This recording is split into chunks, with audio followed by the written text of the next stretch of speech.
Thank you for having me on your show, Glenn. It's always a honor and a pleasure.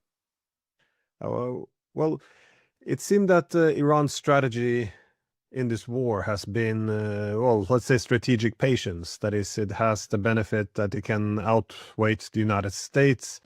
And in terms of retaliation, it seems that the Iranians have been attempting to mirror whatever actions the US are doing. That is, if the US attacks, the Iranians respond. And with, of course, the important purpose of proving that they can go up the escalation ladder, which suggests the US cannot simply escalate to force Iran to capitulate. So all of this has been, well, you can say successful. Well, successful is actually a good term, given that Iran is winning this war, but it appears to be shifting a bit. I'm not sure if it's the new IRCG leadership or simply that Iran is moving into a new phase, but it does appear that Iran is going on the offensive, in not just in terms of rhetoric, but also in action. I was wondering if you can explain what is happening in Iran. Sure. I don't believe that the change in the leadership in the armed forces, or at least for the most part, the IRGC. It's not just the IRGC; it's also the regular army, but it's mostly the IRGC. I don't think that is there's any major change in that because first of all, these commanders were in charge already. Their names had not been declared for security reasons. I think that the fact that their names have now been declared shows a greater confidence in Iran about security. We also had almost simultaneous with this news, other news that President Pezeshkian met Ayatollah Seyed Mohammad Khamenei for a 7 to 8 hour meeting, which again shows that things are moving back to normal, and that the news about meetings are the highest level meetings are being put out there for the public, that the names of those who are leading the armed forces, who replaced the martyrs, they're being declared. That I think is significant in itself. What has changed is the chair of the Supreme National Security Council being well, a new person being put in charge of the chairmanship of the Supreme National Security Council, Major General Mohsen Rezai. Now, this is significant, I think, for a couple of reasons. One, I think that General Rezai is more powerful and influential than the previous chair, who was made chair of the Supreme National Security Council after Dr. Larijani was martyred by the Trump and Netanyahu coalition. So he is a much stronger person. He has a greater background in management and in managing key organizations. So he basically was in charge. He was in charge of the guards, the Revolutionary Guards, when the war started when Saddam Hussein invaded Iran in 1980, with the support of the West and the Soviet Union at that time. So he led the guards throughout those years, and when he was in charge, the guards was a small organization with light weapons at best. So during those years, he created effectively the IRGC into becoming what it is today. And he led it, I think, for 16 years, if I'm not mistaken. Then he also has a PhD in economics. He was a deputy to President Raisi, his economic deputy. So he knows about economic issues. He knows about political issues. He's been a high-ranking official.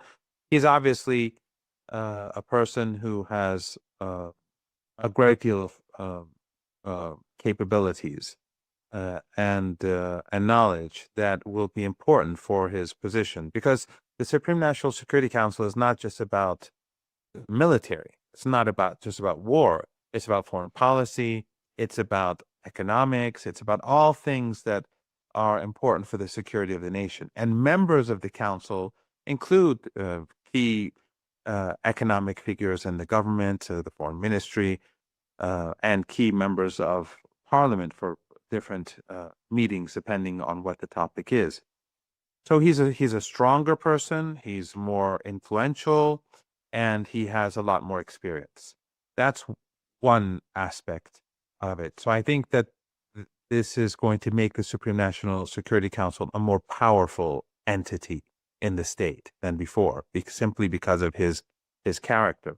Because since he is so well known in political circles and he's a public figure, he can more easily coordinate the key actors in the state: the president, the speaker of parliament, the head of the judiciary, the armed forces, the state-owned foundations, and so on.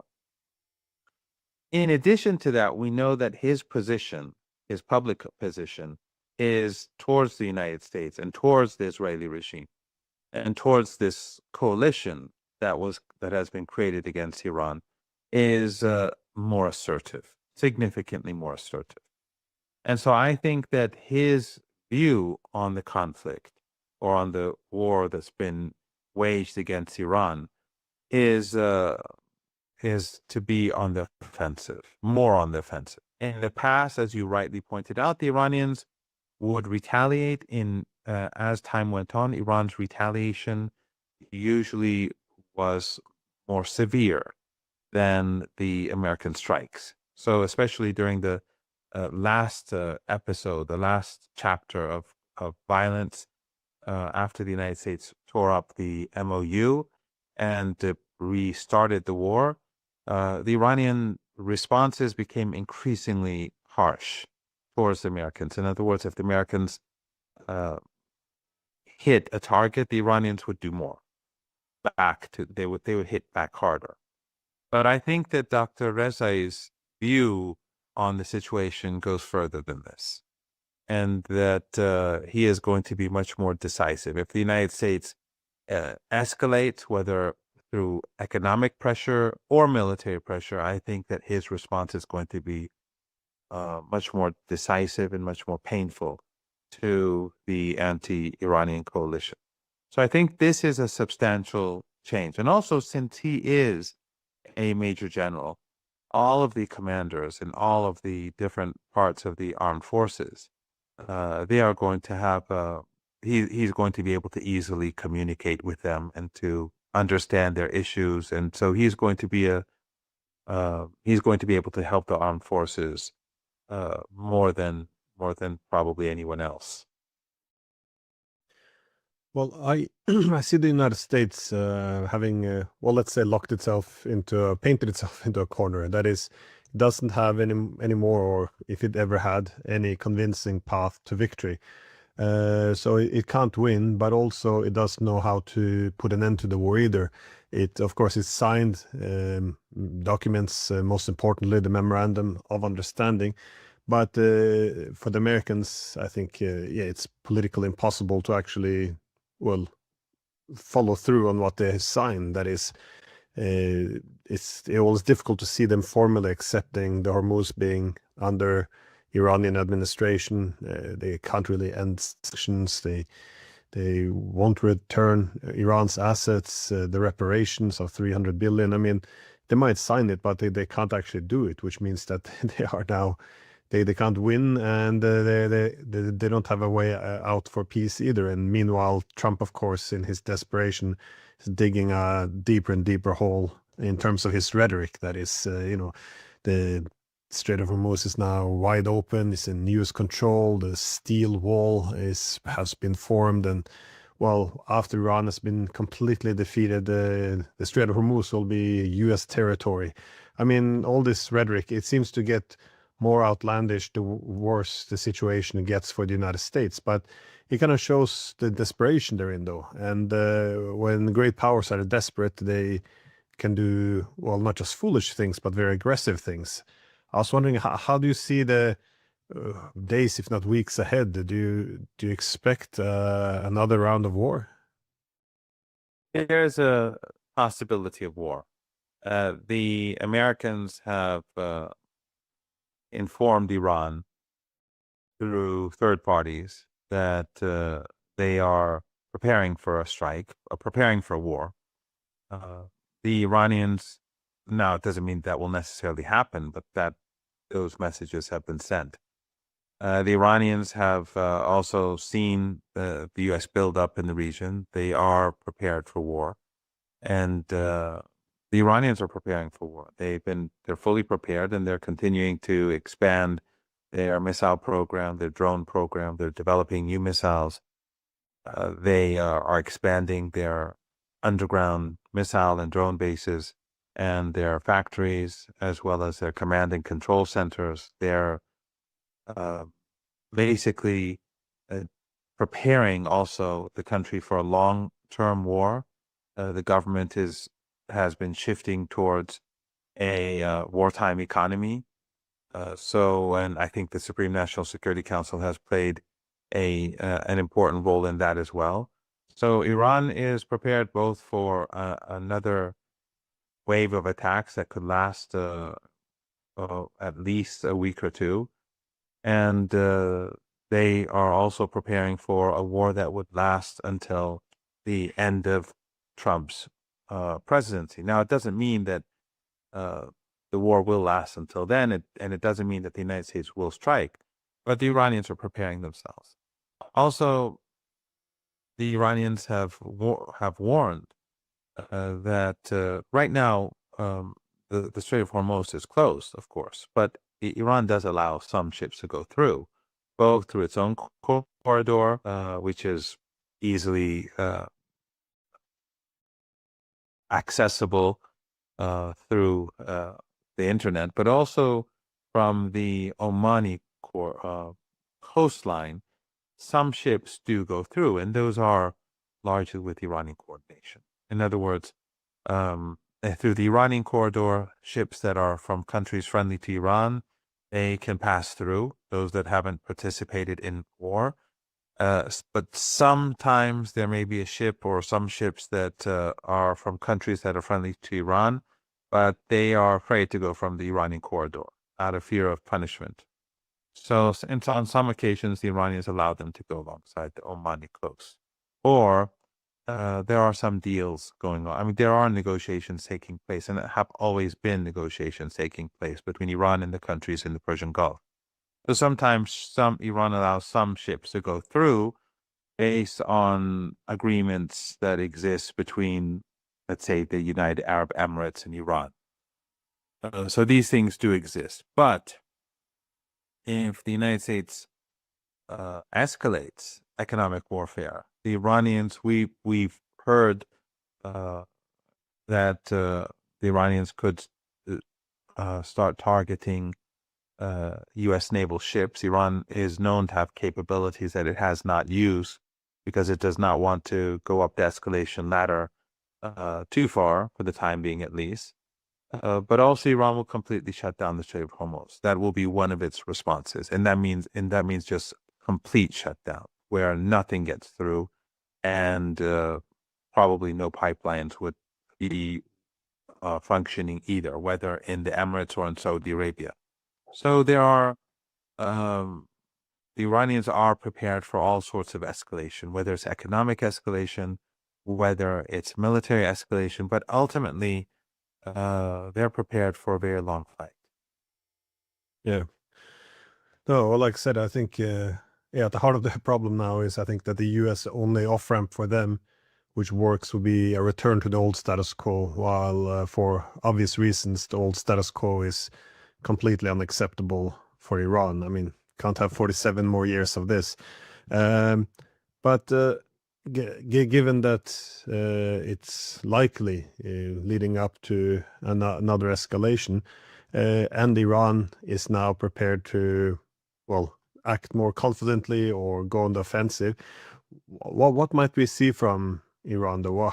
What does that translate into actions? Do you think the Iranians might go after some U.S. aircraft carriers, Will they go after the U.S. satellite states in the Gulf region in a tougher way, or how do you see this happening? Because at the same time as we see the escalation and Iran's preparedness to take a harder line, you also see countries like the UAE apparently transferring money to Iran. Again, these are the reports to, I guess, buy its way out of this conflict. I was wondering what is happening here, because something is obviously brewing. Well, I don't know the exact details, but something is happening between Iran and the Emirates. I don't know if Iran would call it reparations or what it would call it, but the Emirates, of course, has played a very devastating role, like all the others. They assisted the United States in targeting Iran, in killing Iranian civilians and citizens and leaders. Uh, but but also Iranian infrastructure, of course. But the Emir and by the way, these countries in the Persian Gulf that have assisted the United States in this war, it's not just that they've given their airspace or their territory or access to their space and their territory to use against Iran. They also fund the war because the U.S. bases in these countries have the expenses are paid for by the host countries. So, and during the war, when the expenses were going up, they gave more assistance. In fact, the Iranians have evidence that at some point during the 40-day hot war, the Emiratis, the Qataris were having problems paying. They didn't have the cash necessary for technical reasons or whatever reasons to fund this. So their role in this war has been quite outrageous in the eyes of Iranians. But in any case, there is something going on between the Emirates and Iran at the moment. I again, I don't know the details, but that is linked to why there is a limited number of ships that are allowed to pass through the Strait of Hormuz.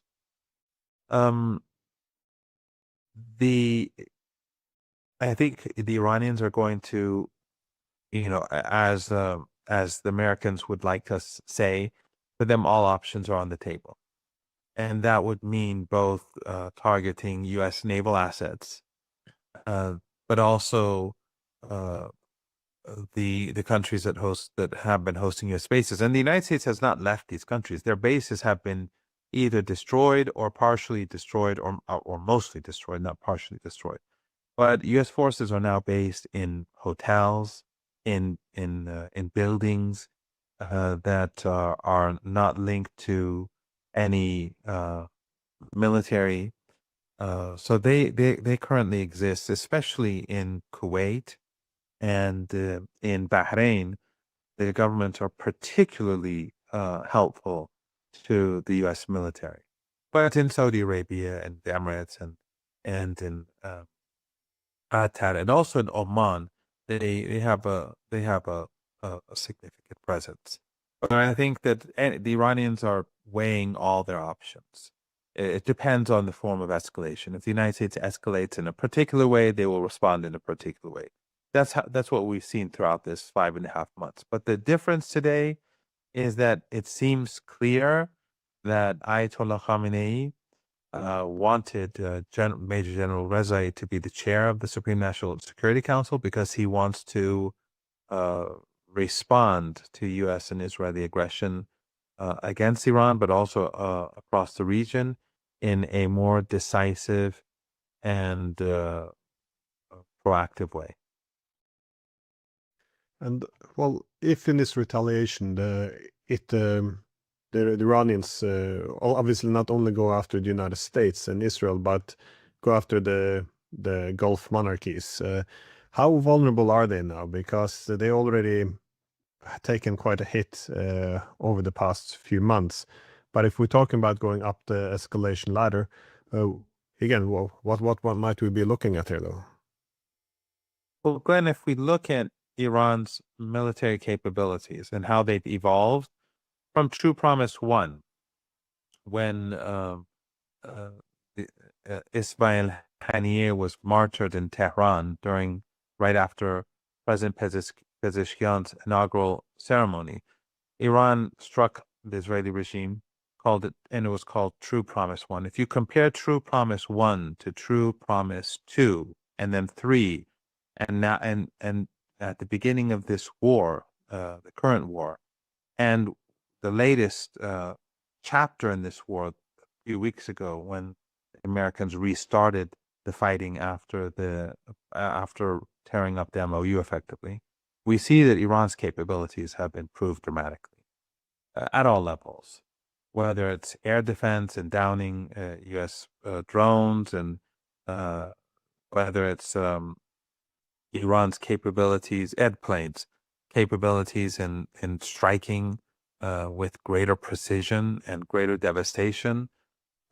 Iran's capabilities have changed. And the very fact that also they've announced the names of the new commanders who've been in charge already for the last few months, but it shows that the underground facilities that need to be created for warfare have been put in place, have been built. It shows that Iran's missile capabilities are improving. In other words, R&D continues as the war goes on, and of course they have enormous experience now with their missiles.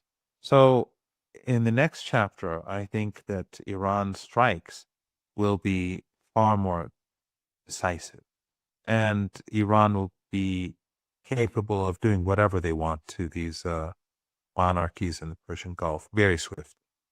So I've always said, and I've said this for years, that these monarchies put themselves at risk by assisting the United States in aggression.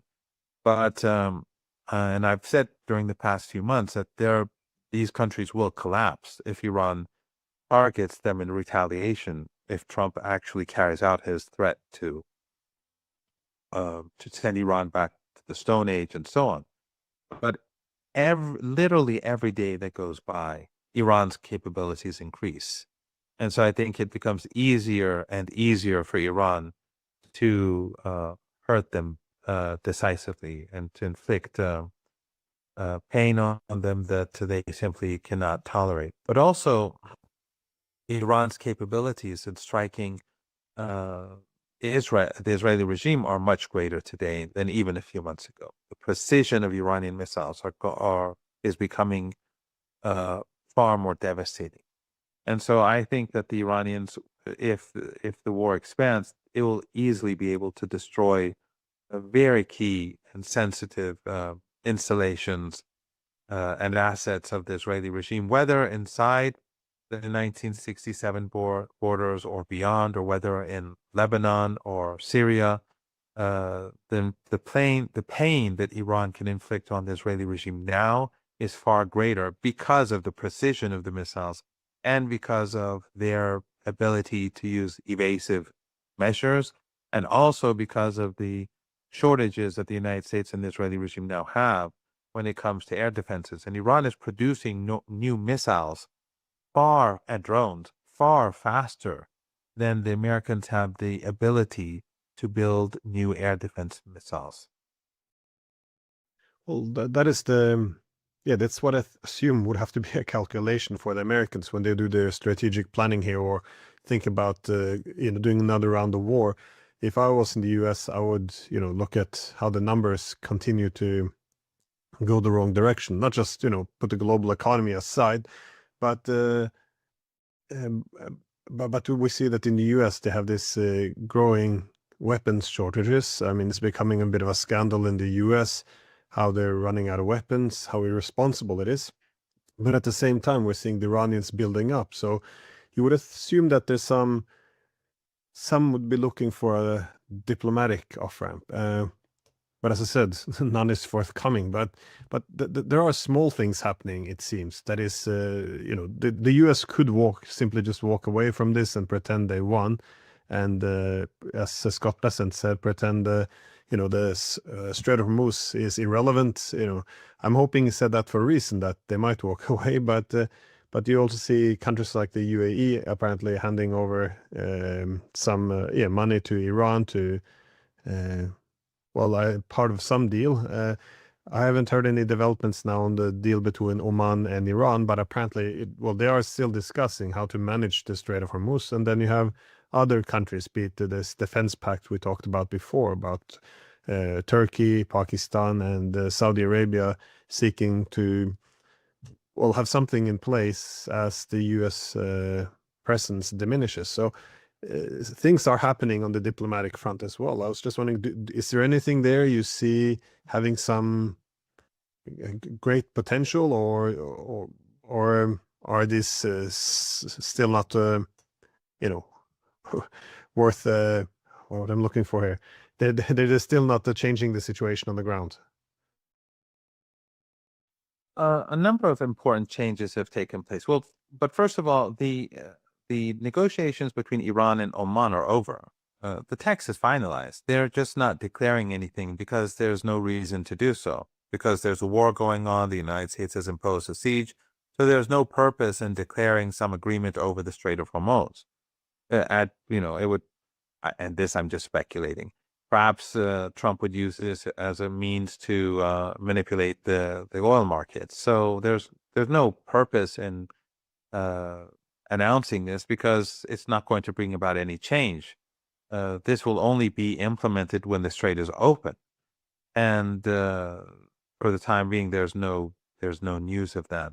So there is no disagreement between the two countries. They've effectively ended their negotiations with success, but they're just putting it in the file in some office building for a later date. But with regards to the region, it's obvious that the Saudis underestimated Yemen in a very big way, and we're seeing that play itself out both in the with the ease in which Yemen strikes Saudi oil installations, but also the way in which Yemen is the Yemeni armed forces are destroying Saudi regime forces inside Yemen and their proxies. We're seeing them using missiles and drones to devastate Saudi assets in areas of Yemen occupied by forces loyal to the Saudi regime. And that, of course, and that is why, I mean, it was clear that they miscalculated when they bombed the Yemeni International Airport and started this war. And the Yemenis used this as an opportunity to begin forcing the Saudi regime to end the blockade on the Yemeni people. So they imposed a counter blockade on Saudi Arabia. So now Saudi oil exports are affected. Saudi installations are being targeted, and Saudi linked forces and Saudi forces are being hammered. And that's why the Saudis and Turkey and Pakistan gathered together. It's not about, I mean, they didn't do this for Gaza. It's been ongoing for 3 years. They didn't do it for Syria. The occupation of Syrian territory has taken place a long time ago. The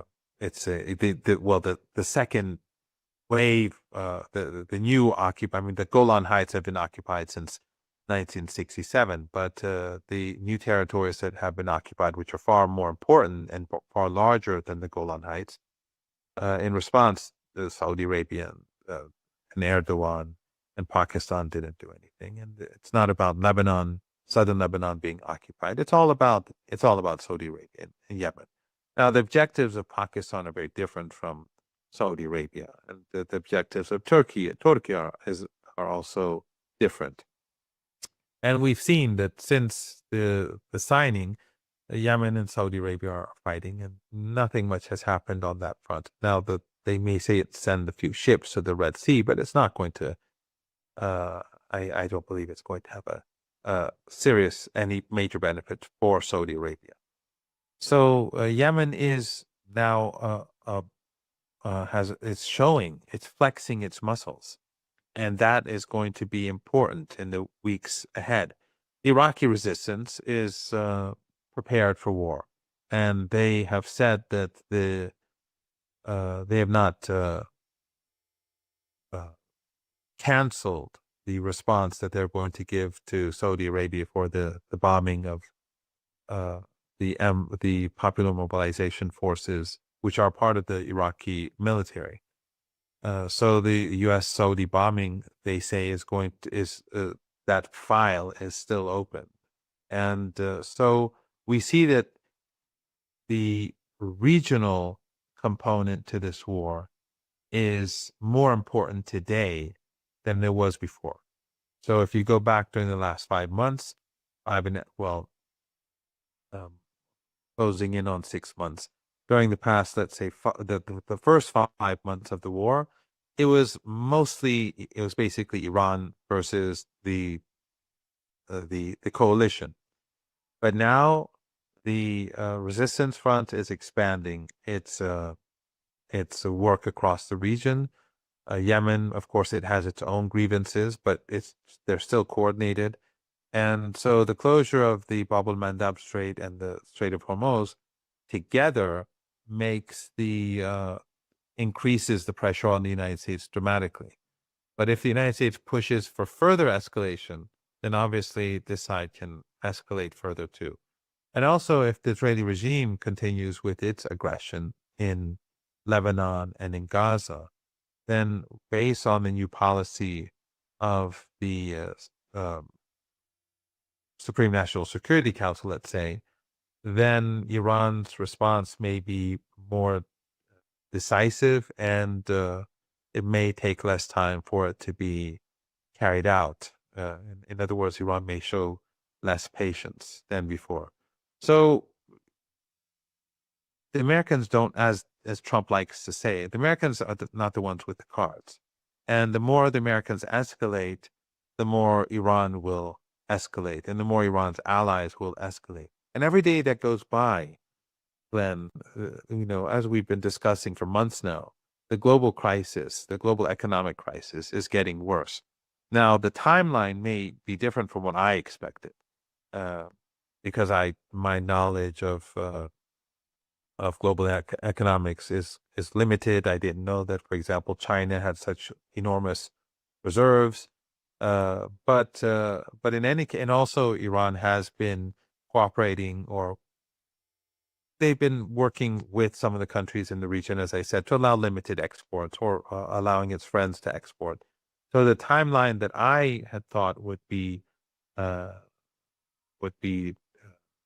lead to a global economic catastrophe was sort of similar to what Trump had said when he signed the MOU. He said in 4 weeks. That's what the assessment was among many in Iran. But it's obviously taken more than, the strait was open for a while, but since the war restarted, I think we passed that 4 week period. Let's assume that during the period when the MOU was being implemented, the energy shortages didn't grow further. But I think we are, based on Trump's own calculations, whether they're very accurate or whether he was accurately reflecting what he'd been told. I think that the crisis is getting closer and closer, and it doesn't really matter if it's tomorrow, next week, or next month. That's the direction that the world is moving in, and if this conflict continues for much longer, we're ultimately going to get to a very dark place. How do you make sense of the Saudi position? Again, they were already having quite a difficult time with the strikes by Iran, and now, of course, they're escalating, taking this war to Iraq and to Yemen, and it's proving to be something they can't control. That is the retaliation, and especially from Yemen, is as you said, beyond their control. They're striking their ships, they're striking their oil facilities. This week alone, there's been a lot of dramatic footage coming out, especially from Yemen. So, do you see any efforts by the Saudis to pull out of this, or I just I'm struggling to see the strategic thinking. If you can't win, it's escalating. Why, why aren't you trying to, put an end to this? Walk away, do something like the Emirates, just buy your way out. Saudi Arabia is complicated, but first, a couple of things. One is I think there are striking similarities between Saudi Arabia and the United States and Yemen and Iran in the way in which this is playing out. Saudi Arabia underestimated Yemen just as the United States underestimated Iran.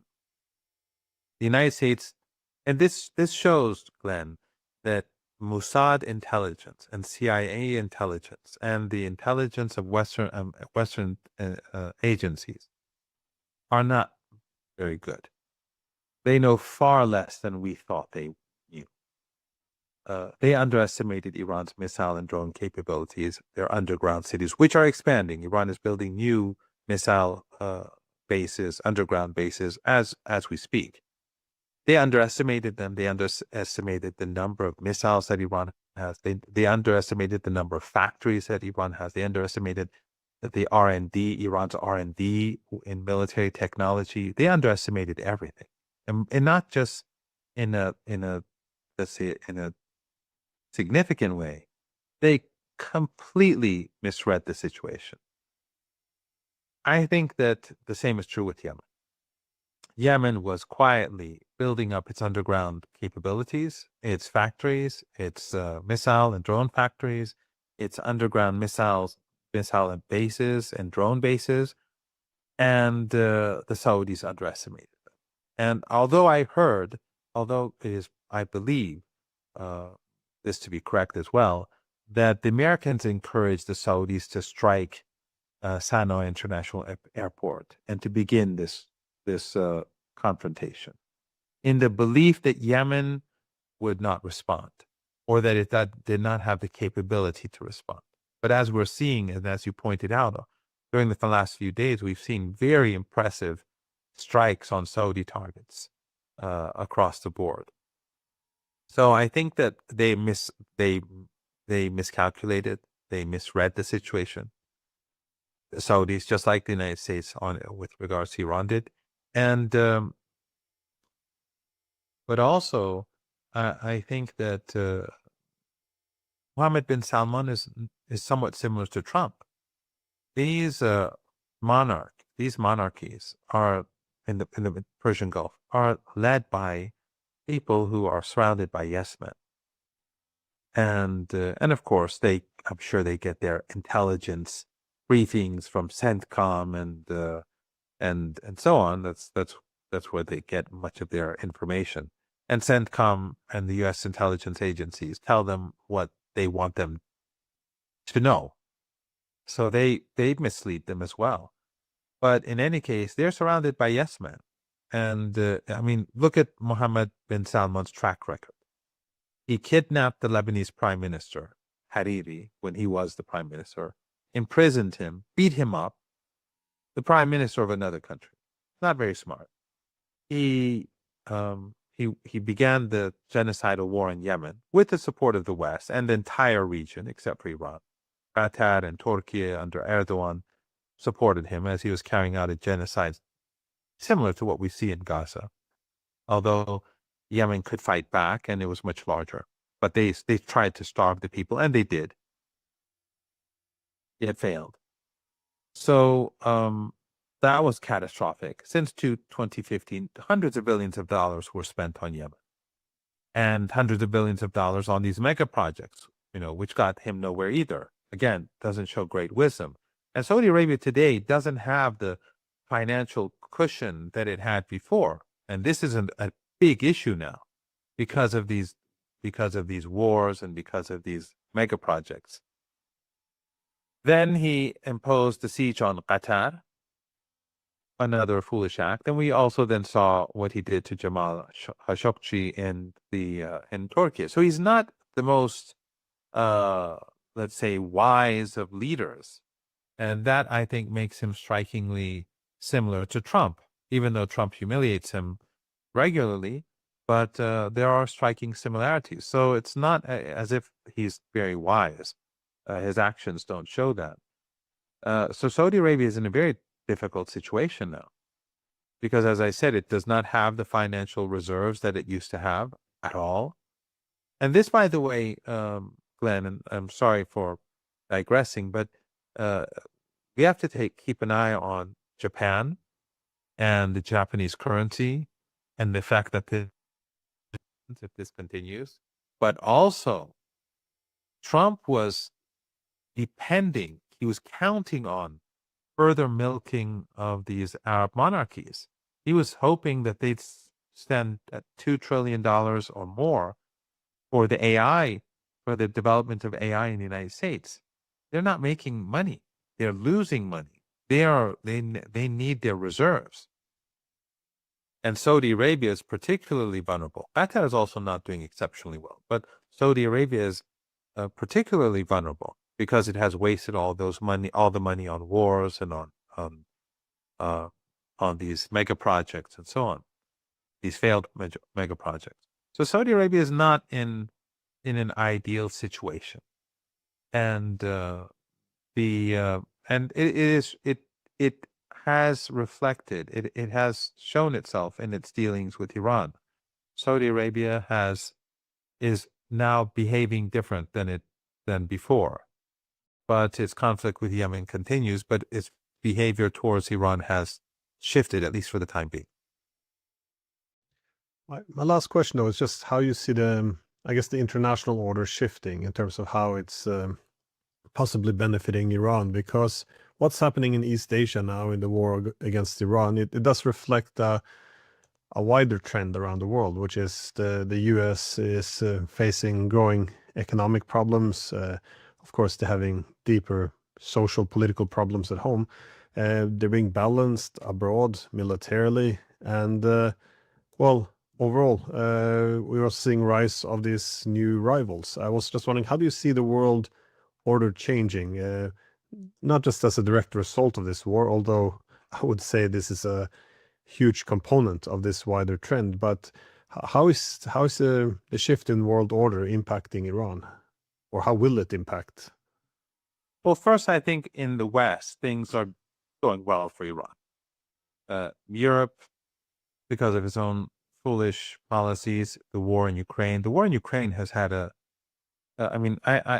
has had a huge impact on this war itself. I mean, part of the reason why the United States has these shortages is because of the war in Ukraine, and part of the reason why the European proxies of the United States have not been able to do anything against Iran is because they have worn themselves out. And the reverse is true as well.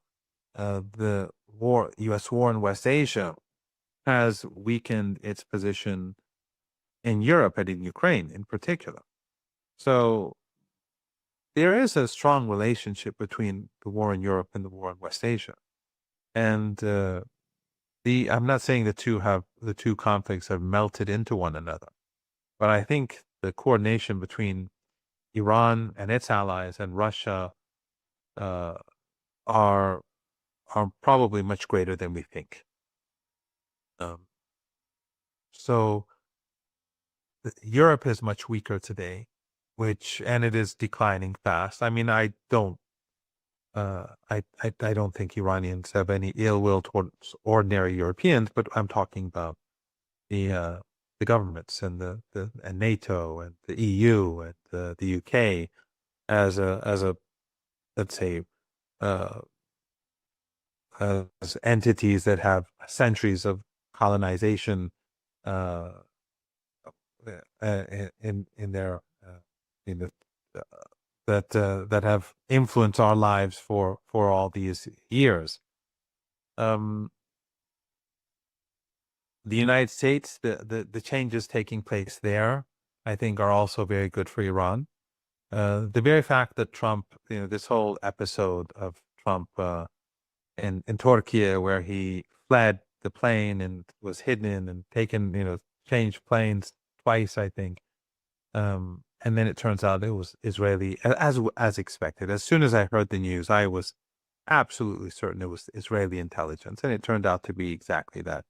All of this is undermining the Israeli regime and the Zionist lobby. As we move forward, every new foolish act of the Israeli regime giving false intelligence to Trump to humiliate him, in order to restart the war, which he did. The 13 days of fighting came after that. So all of this is coming out, and this is going to hurt the Israeli regime further. It's going to hurt the Zionist lobby further in the United States. The declining economy, and the ongoing genocide, and the war against Iran, and the humiliation of the U.S. president, and the behavior and the general behavior of the Zionist lobby in the United States, trying to take away freedom of speech in the country. All of this is destroying the status of Zionism in the United States. So that is going well for Iran too. And of course, the same is true, I'm sure, in Europe in its own way. But in the United States, it's much more important for us. And then Iran's status among powerful countries, like, of course, China and Russia, has been enhanced significantly due to the war. So even though Iran has been hurt, and it's been significantly hurt economically, there's no doubt that life is more difficult for Iranians today than it was 6 months ago. That's obvious. But Iran's global status and regional status has been enhanced. And once this war is over, whenever that may be, Iran's growth will be impacted significantly. And of course, the fact that it will hold the Strait of Hormuz will allow Iran to grow much more swiftly. And then again, another thing that's important, Glenn, and that is that the United States, these statements made by Trump about taking the Strait of Hormuz and making it American territory, that further strengthens Iran's hand. It unites the Iranian people further. It always reminds people what the enemy is up to, and that the enemy wants to take away your sovereignty. It wants to take away your dignity. It wants to take away your territory. It wants to break up your country. It wants to send you back.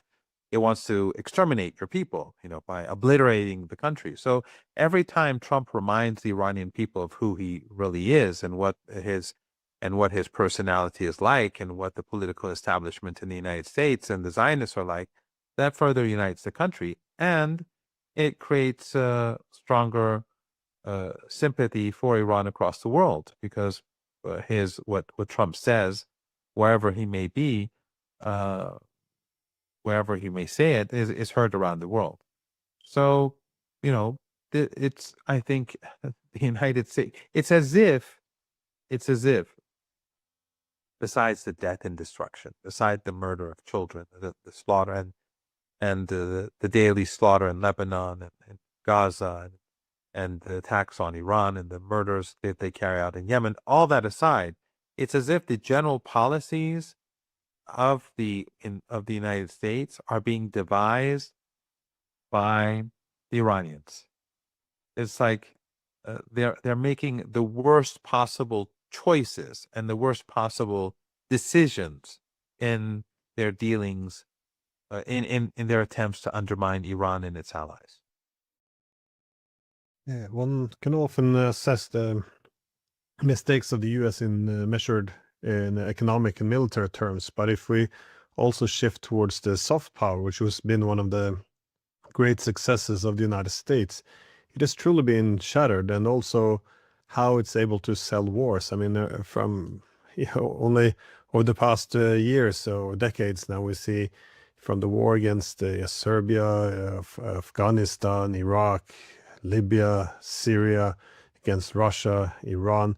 They always sell their wars as well, a humanitarian mission, and it's now that you see this rhetoric that we're gonna annihilate Iran, is gonna stop existing like a civilization, we're gonna take the Strait of Hormuz as U.S. territory, we're gonna make so much money. I mean, all of this this rhetoric, it's really destroying whoever still believed in that nonsense, though, that it was alongside actions. I mean, we see the ongoing genocide in Gaza never ends, the starvation of the people, preventing medicine from getting in, as we speak. They're starving kids. They're kids with a special food needs for because of their diet. They won't let that sort of food get in. They won't let medicine for those who have cancer get in, so that they would die. And then, of course, they snipe people, they bomb people at the same time. It's ongoing. So people see Trump's threat and see the reality in Gaza, the bombings in Lebanon. Yesterday, they murdered 11 Lebanese, all civilians, half of them children. They see how they're openly stealing the assets of the Venezuelan people, and no one in the United States is protesting. So this rhetoric is backed up by genocide and theft. So when he says we're going to make a lot of money, we're going to take the land, we're going to destroy the country, people look around and see, well, they've done this before. That's what they're actually doing. So it's even uglier. It's not just, they're not saying, well, he's just talking nonsense. They see it happening. So the utter destruction of U.S. soft power is, I think, something. I mean, if a young 22-year-old person who's now highly critical of the United States, was to suddenly be taken back into time 10 years ago, 7, 8 years ago, or during the Obama years, they would be stunned, because the U.S. soft power. I mean, look, and I don't want to keep you for too long, but remember the U.S. war in Afghanistan and Iraq, and how it damaged the U.S. image really badly across the world. Not like this war, but really badly. Then Obama became president, and they whitewashed everything. And Obama received the Nobel Peace Prize before he even set foot into the White House. But now the image of the United States is so devastated that if the United States brings in 10 Obamas, it's just not going to. We can't reverse it. The devastation is just so extraordinary. There's a similar problem in Europe, by the way. That is, if you take the German case, they backed the genocide in Gaza. They made the comment that Israel was doing their dirty work in attacking Iran. They continued this boycott of diplomacy against Russia and pushing for this forever war. And at home, they're crushing opposition. I mean, yeah, the list can go on and on, but they still try to lecture other countries about human rights, democracy, and good governance. So, but you see that while they still believe they have this authority, you see the rest of the world now starting to reject this. This idea that states are divided into civilizational teachers and students, and somehow, these people are the student now. Sorry, that they're the teachers who are supposed to lecture the world. It's not working anymore, and that was a key component of the hegemonic model of a whole benign hegemon. So a lot of being bet on these wars, and they're losing all of it. It's quite a shock to see, and they keep doubling down. Anyways, I've already held you too long for a Sunday morning, so thank you very much for taking time.